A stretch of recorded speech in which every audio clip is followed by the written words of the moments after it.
She says, let's ensure that every household or every citizen in the Netherlands receives a certain amount of carbon emissions rights. This way we can ensure that we do not emit more than our yearly limit. Your emissions will be stored in a carbon wallet. So if you want to fly, I buy some carbon emissions rights from someone who can't afford to fly, for example. This way, this poor person can earn some extra money. Or if someone lives in a small house, he can sell his emission rights to someone who lives in a big house. This way, poor people can benefit from the green economy. Unbelievable. This is a level of onerous regulation and control over our lives that will just impoverish people in the name of fighting climate change, which never seems to get solved, but will ultimately just suck the joy out of life. And it also sounds like the richer you are, the less you'll have to worry about any of this bullshit. You can just sort of buy your way around it by purchasing more credits or whatever. It's the average Joe who's going to feel the oppressive shackles of this level of regulation, as if people don't have enough to worry about with how expensive life has become recently. Consumption. The economy did the opposite by launching Do Black, the world's first credit card with a carbon limit. Simply put, it's the first credit card ever to stop you from overspending.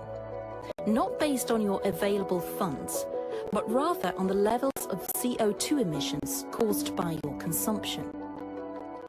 Do Black helps you track your climate impact and ensures that you reduce it by 50% in line with the UN 2030 recommendation. The ability to measure the impact of your consumption. Credit cards have put a limit on our credit. Curtailed because Cards have put a limit on our credit. Do Black puts a limit on our impact. So there you have it. Your ability to spend your money will be curtailed because every product will display its environmental impact in the form of a carbon emissions rating, and if you exceed your carbon score for a given period, your purchasing ability can be disabled. Ultimately, everything we've talked about today comes down to the desire of a small minority to control the majority, using whatever elaborate bullshit justification they can conjure. They achieved this in 2020 by terrifying people into believing they needed to be locked down for their safety and injected for their safety and for the greater good. They're now telling us to change our diet for the greater good of the planet and curtail our lifestyle also. They won't be doing any of these things, of course, but that should go without saying. Again, it's always come down to one thing: mass non-compliance. Stop doing what they're telling you to. Thank you very much for watching this video. I do need your help to continue to keep doing this work. You can support my work via the link below to my subscribe star. It's very much appreciated and helps to keep the show going. Take care, and I'll see you in the next video. Bye-bye. This video has recently been doing the rounds on social media.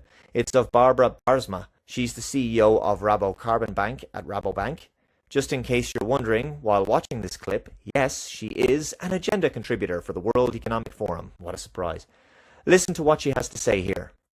Als we nou eens iedereen, laten we beginnen in Nederland, die uitstootrechten verdelen en dat elk huishouden of elke burger een hoeveelheid uitstootrechten krijgt, zodat we opgeteld niet meer uitstoten dan onze grens.